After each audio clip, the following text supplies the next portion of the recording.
hello students तो আছে এটা ভাল খবৰটো হৈছে Assam state school education board অৰ্থাৎ ASSEBA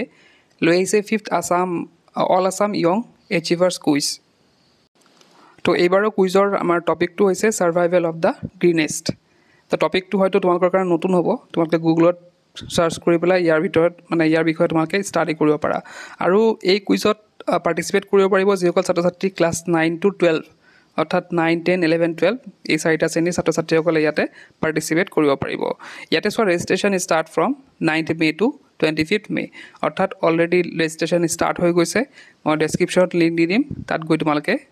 মানে কৰি এপ্লাই কৰিব পাৰিবা ৰেজিষ্ট্ৰেচন কৰিব পাৰিবা তো ইয়াতে সোৱা ইয়াতে ক্লিক হিয়াৰ টু ৰেজিষ্টাৰ ইয়াতে দিয়া হৈ আছে ইয়াতে মানে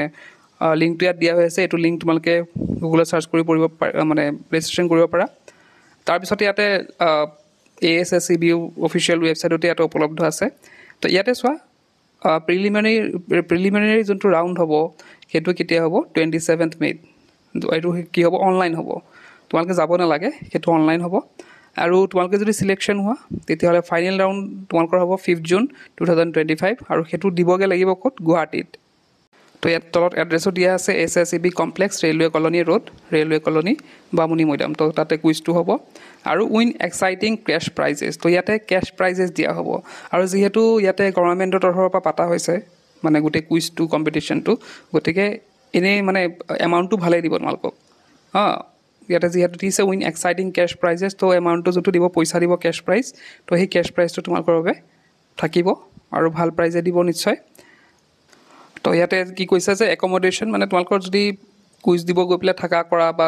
যোৱাৰ যি ভাড়া চাৰা আছে গোটেখিনি সেইখিনি বহু খৰচ কোনে বহন কৰিব ASSEBA যদি মানে ফাইনেল ৰাউণ্ডত যোৱা তোমালোকে তো গতিকে দিয়াত কোনো আপত্তি নাই তোমালোকে ঘৰত বহি দিব পাৰা কাৰণ ইয়াত যোনটো প্ৰিলিমিনাৰী ৰাউণ্ড আছে সেইটো অনলাইন হ'ব যিহেতু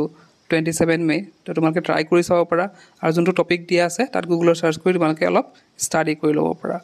তো ডাঙৰ এটা সুযোগ আছে তোমালোকৰ আৰু যোনখন সাৰ্টিফিকেট দিব সেইখনৰ এটা ভ্যালু আছে যেহেতু গভৰ্ণমেণ্টৰ তৰফৰ পৰা আসাম গভৰ্ণমেণ্টে যেহেতু অৰ্গানাইজ কৰিছে গতিকে সেই সাৰ্টিফিকেটখনৰ কি হ'ব এটা ভ্যালু থাকিব আৰু সাৰ্টিফিকেট দিয়া হোৱাত লিখা আছে